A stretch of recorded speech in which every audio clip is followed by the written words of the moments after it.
بسم اللہ الرحمن الرحیم الحمدللہ والصلاة والسلام علی رسول اللہ وبعد۔ ناظرین السلام علیکم ورحمۃ اللہ وبرکاتہ۔ قال الامام البخاری رحمہ اللہ حدثنا الحکم بن نافع قال اخبرنا شعیب عن الزہری قال اخبرنی سالم بن عبد اللہ ان عبد اللہ بن عمر قال سمعت رسول اللہ صلی اللہ علیہ وسلم یقول تقاتلکم الیہود فتسلطون علیہم حتی یقول الحجر یا مسلم ھذا یہودی ورائی فاقتلہ۔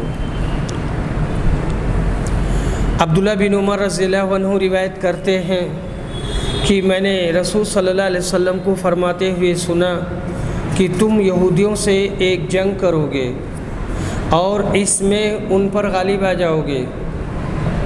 اس وقت یہ کیفیت ہوگی کہ اگر کوئی یہودی جان بچانے کے لیے کسی پہاڑ میں بھی چھپ جائے گا تو پتھر بولے گا کہ اے مسلمان، یہ یہودی میری آڑ میں چھپا ہوا ہے، اسے قتل کر دے۔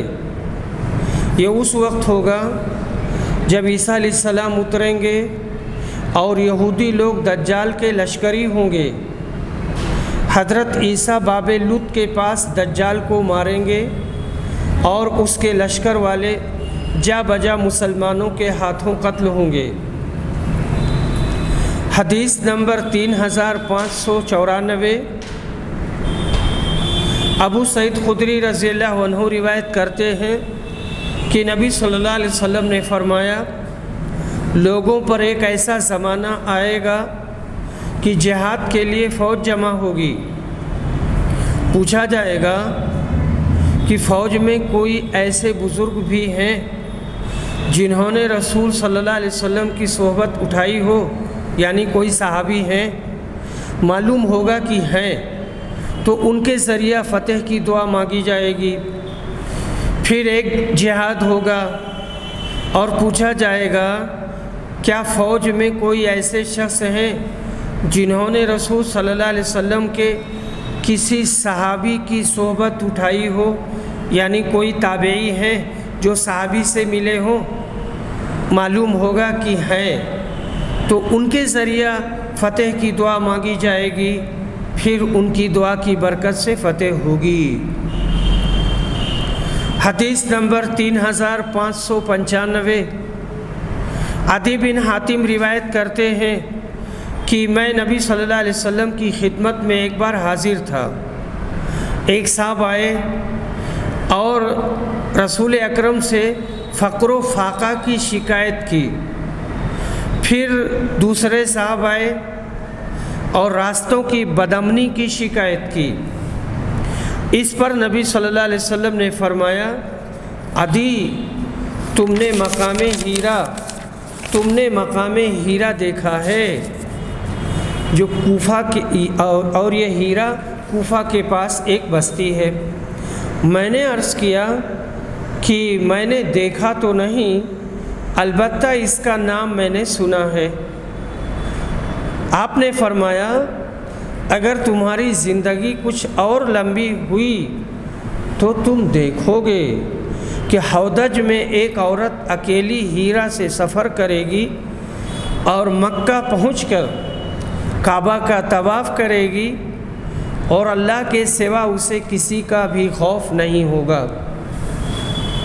میں نے حیرت سے اپنے دل میں کہا پھر قبیلے طے کے ان ڈاکوؤں کا کیا ہوگا جنہوں نے شہروں کو تباہ کر دیا، فساد کی آگ لگا رکھی ہے؟ آپ نے فرمایا اگر تم کچھ اور دنوں تک زندہ رہے تو کسریٰ کے خزانے تم پر کھولے جائیں گے۔ میں حیرت میں بول پڑا کسریٰ بن ہرمز، ایران کا بادشاہ؟ آپ نے فرمایا ہاں، کسریٰ بن ہرمز، اور اگر تم کچھ دنوں تک اور زندہ رہے تو یہ دیکھو گے کہ ایک شخص اپنے ہاتھ میں سونا چاندی بھر کر نکلے گا، اسے کسی ایسے آدمی کی تلاش ہوگی جو اس کی زکوٰۃ قبول کر لے، لیکن اسے کوئی ایسا آدمی نہیں ملے گا جو قبول کر لے۔ اللہ تعالیٰ سے ملاقات کا جو دن مقرر ہے اس وقت تم میں سے ہر کوئی اللہ سے اس حال میں ملے گا کہ درمیان میں کوئی ترجمان نہ ہوگا۔ جو حساب کتاب ہوگا تو سب اللہ کے سامنے ہوں گے اور اللہ کے سامنے جائیں گے اور حساب کتاب دیں گے۔ اللہ تعالیٰ اسے دریافت کرے گا، کیا میں نے تمہارے پاس رسول نہیں بھیجے تھے جنہوں نے تم تک میرا پیغام پہنچا دیا ہو؟ وہ عرض کرے گا، بے شک تو نے بھیجے تھے۔ اللہ پوچھے گا، کیا میں نے مال اور اولاد تمہیں نہیں دی تھی؟ کیا میں نے ان کے ذریعہ تمہیں فضیلت نہیں دی تھی؟ وہ جواب دے گا، بے شک تو نے دیا تھا۔ پھر وہ اپنی دائنی طرف دیکھے گا تو سوا جہنم کے اسے اور کچھ نظر نہ آئے گا۔ پھر وہ بائیں طرف دیکھے گا تو ادھر بھی جہنم کے سوا اور کچھ نہیں دکھائی دے گا۔ عدی نے بیان کیا کہ میں نے رسول صلی اللہ علیہ وسلم سے سنا،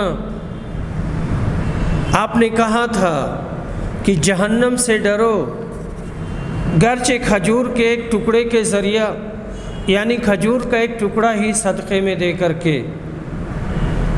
اگر کسی کو کھجور کا ایک ٹکڑا بھی میسر نہ آ سکے اور یہ بھی نہ مل سکے تو اچھا کلمہ کہہ کر کے، یعنی کسی کے ساتھ ظلم و زیادتی نہ ہو اور میٹھی باتیں بولو اور سخت باتیں نہ بولو۔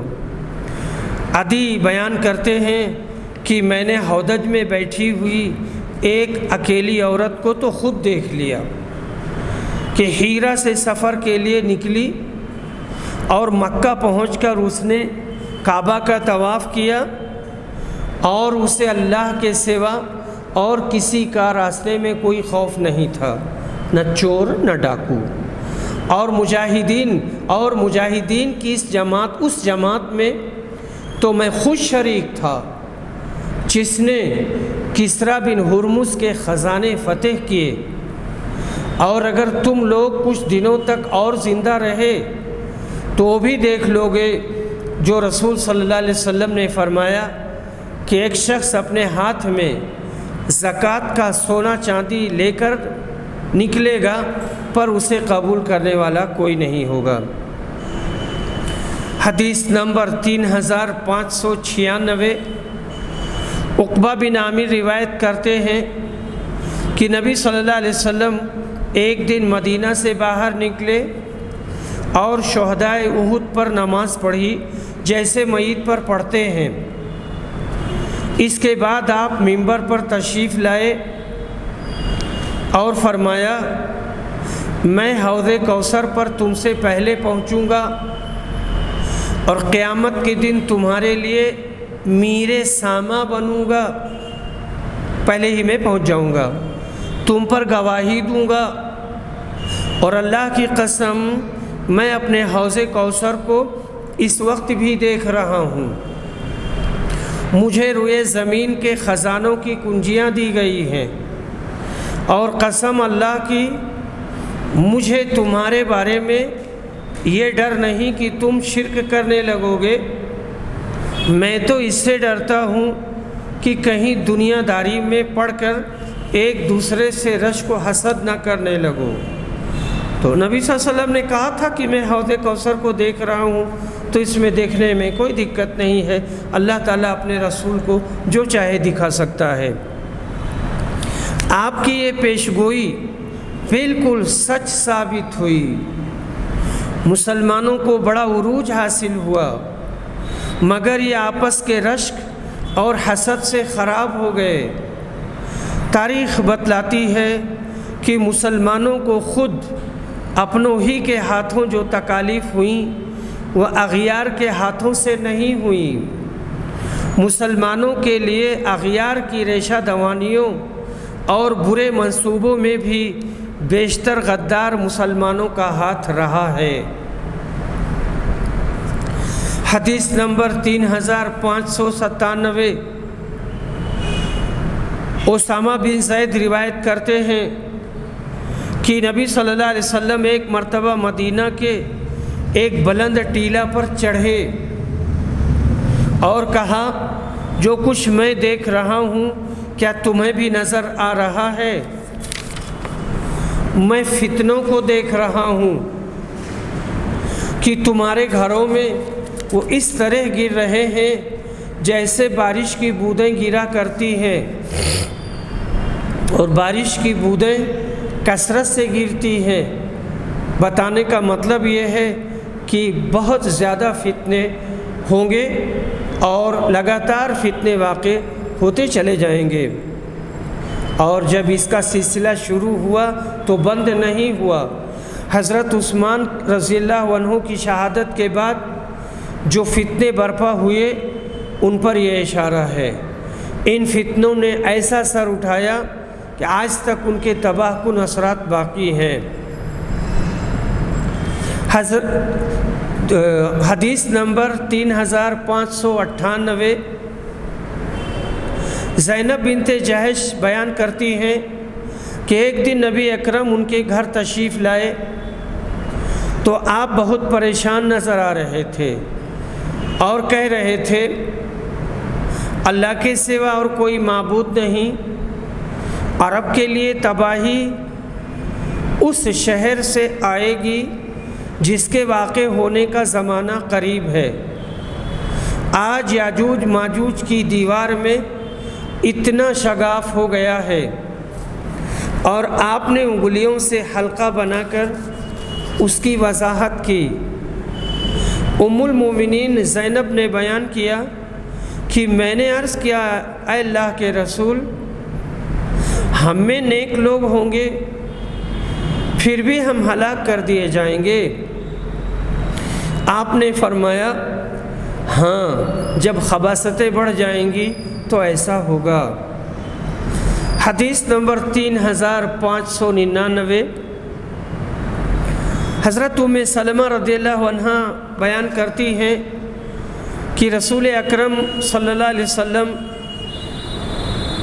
بیدار ہوئے، جاگے اور کہا سبحان اللہ، اللہ کی ذات پاک ہے، کیسے کیسے خزانے اترے ہیں جو مسلمانوں کو ملیں گے، اور کیا کیا فتنے و فساد اترے ہیں جن میں مسلمان مبتلا ہوں گے۔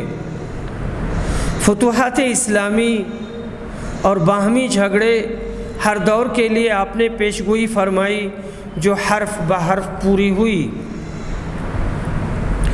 ابو سعید خدری رضی اللہ عنہ روایت کرتے ہیں کہ رسول صلی اللہ علیہ وسلم نے قال لی انی اراک تحب الغنم،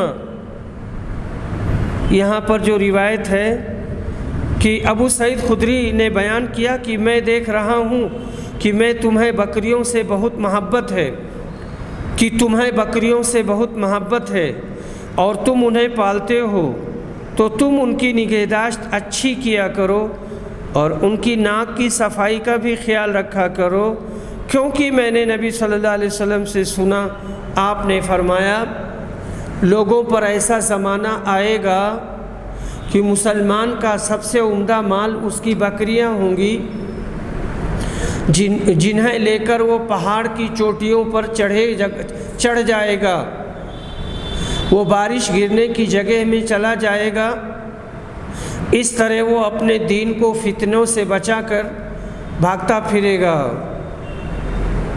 عہد نبوت کے بعد خانگی فتنے مسلمانوں میں پیدا ہوئے، ان سے نبی اکرم کی پیشگوئی حرف بحرف صحیح ثابت ہوتی ہے۔ حدیث نمبر 3601،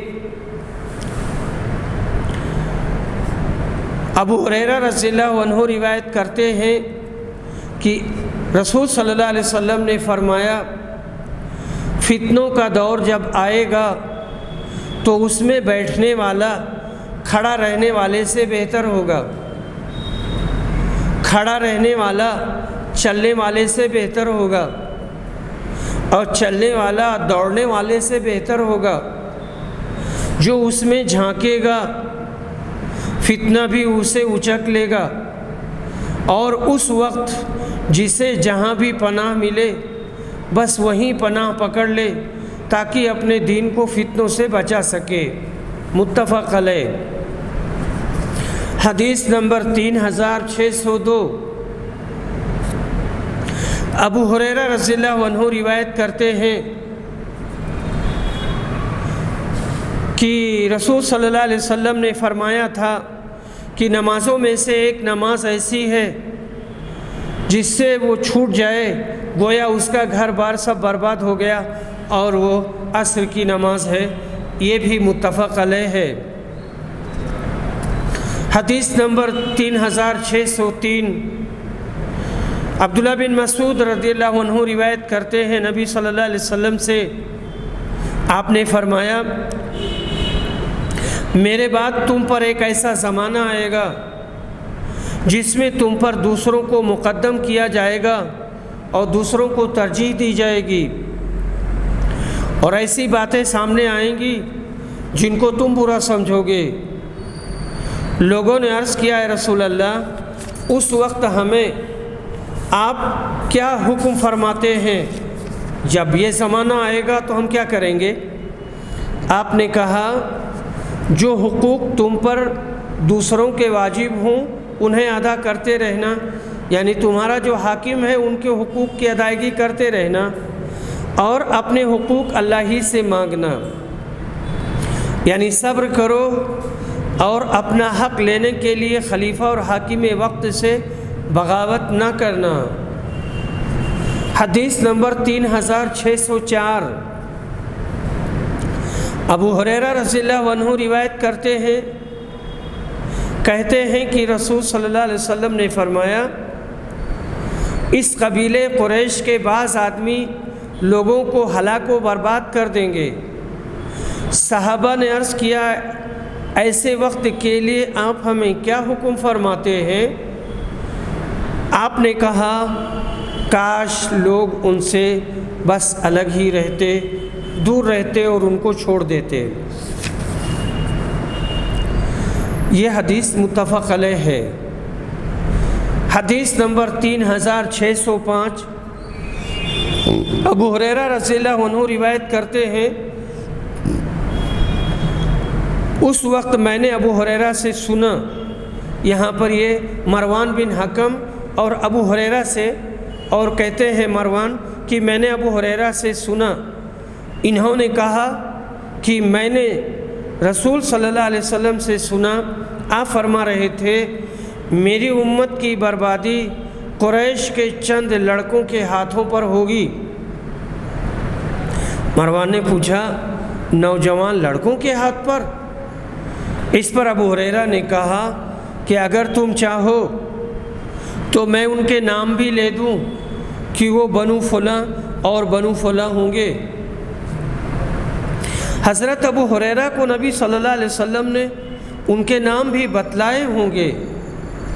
جب تو ابو ہریرہ کہتے تھے کہ 60 سے یا اللہ مجھ کو بچائے رکھنا اور چھوکروں کی حکومت سے بچانا، یہی سال یزید کے بادشاہ ہونے کا ہے۔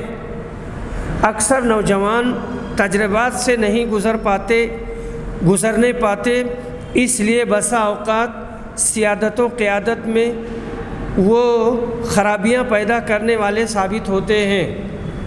یہی وجہ ہے کہ اکثر رسولوں کو مقام رسالت 40 سال کی عمر کے بعد ہی دیا گیا ہے، اور یہ پختگی کا زمانہ شروع ہو جاتا ہے، اور اس کے بعد میں وہ بہت ٹھیک ٹھاک ہو جاتے ہیں۔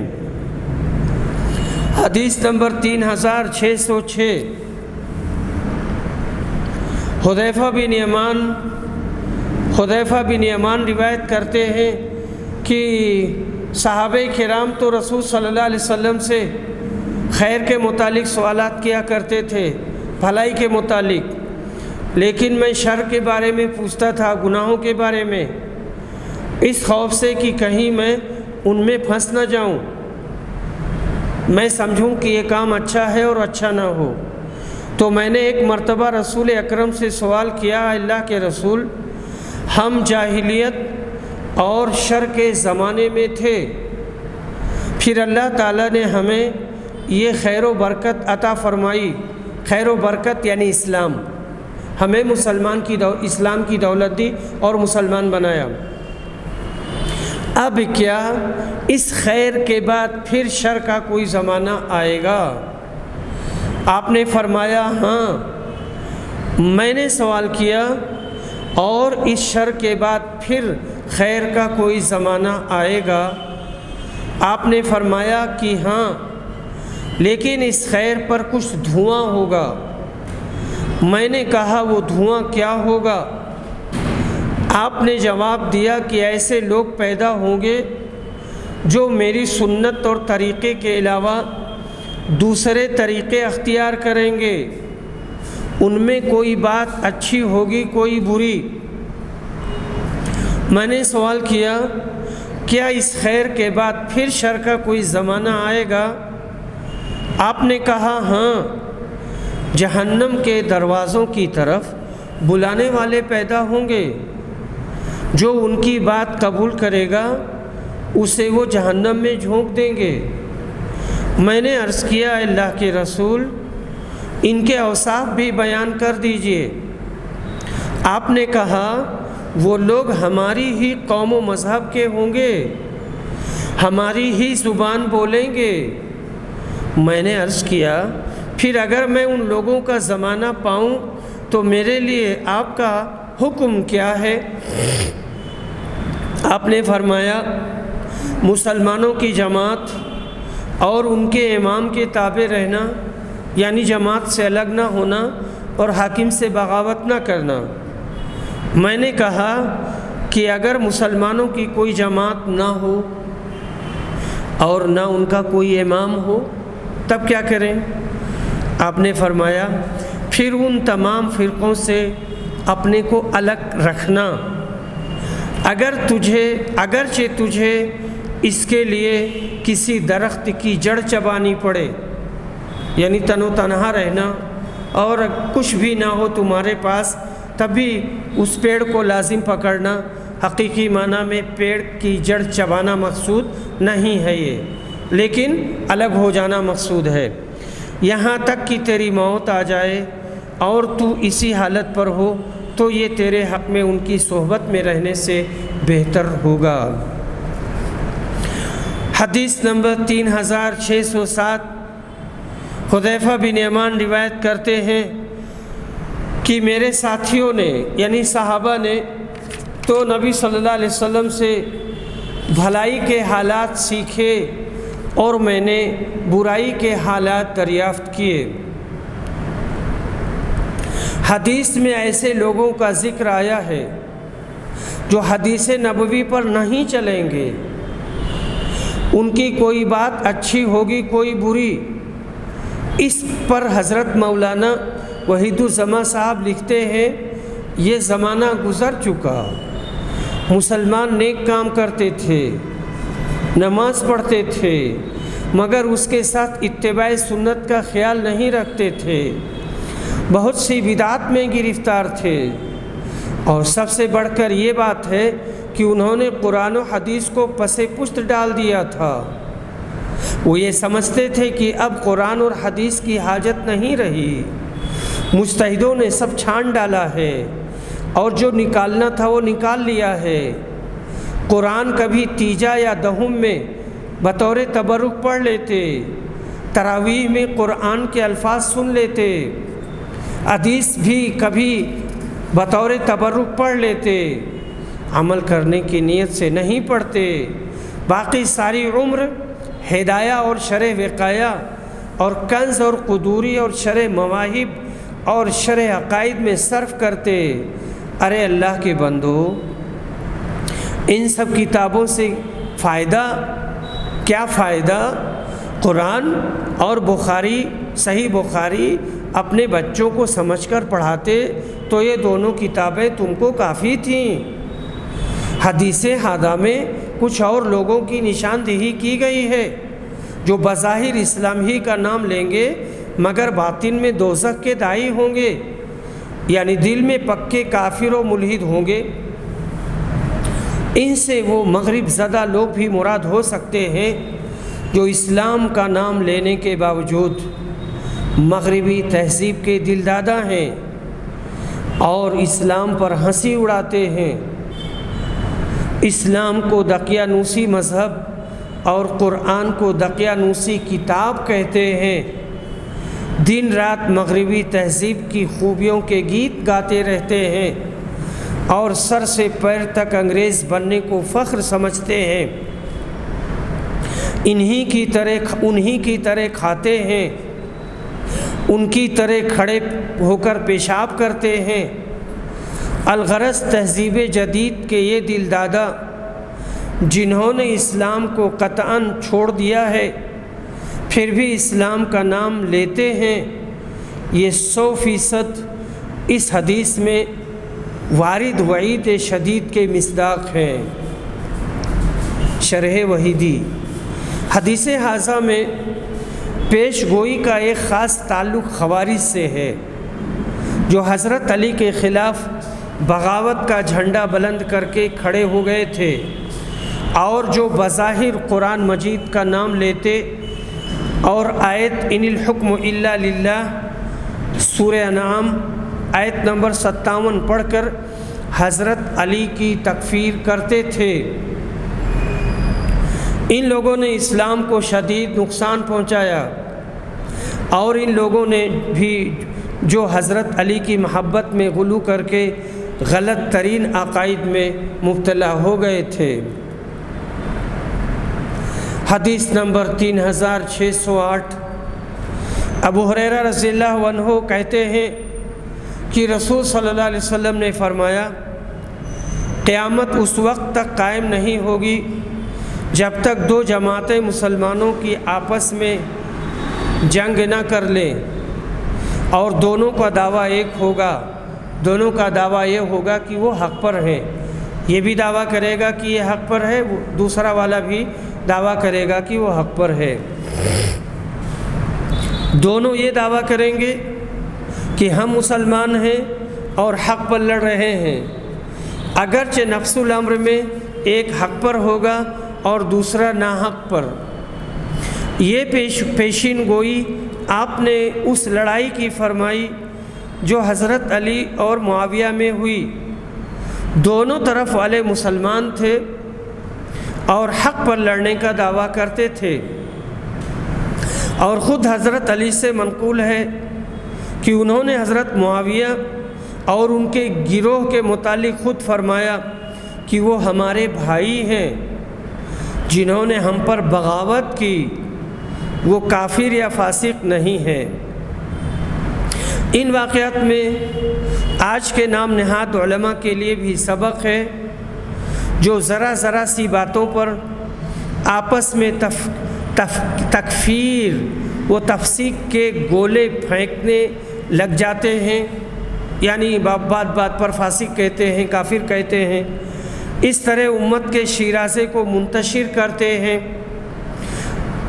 اللہ ایسے مدعیان علم کو فہم و فراست عطا کرے کہ وہ وقت کا مزاج پہچانے اور شیرازے ملت کو سمیٹنے کی کوشش کریں۔ اگر ایسا نہ کیا گیا تو وقت آ رہا ہے کہ امت کی تباہی کے ساتھ ایسے نام نہاد راہ نمایان امت بھی فنا کے گھاٹ اتار دیے جائیں گے اور ملت کی بربادی کا گناہ ان کے سروں پر ہوگا۔ حدیث نمبر 3609 ابو ہریرہ رضی اللہ عنہ روایت کرتے ہیں کہ نبی صلی اللہ علیہ وسلم نے فرمایا، قیامت اس وقت تک قائم نہ ہوگی جب تک دو جماعتیں آپس میں جنگ نہ کر لیں، دونوں میں بڑی بھاری جنگ ہوگی، حالانکہ دونوں کا دعویٰ ایک ہی ہوگا، اور قیامت اس وقت تک نہ قائم ہوگی جب تک تقریباً 30 جھوٹے دجال پیدا نہ ہو جائیں، ان میں ہر ایک کا گمان یہی ہوگا کہ وہ اللہ کا نبی ہے۔ متفق علیہ۔ یہ جو جھوٹے 30 ہوں گے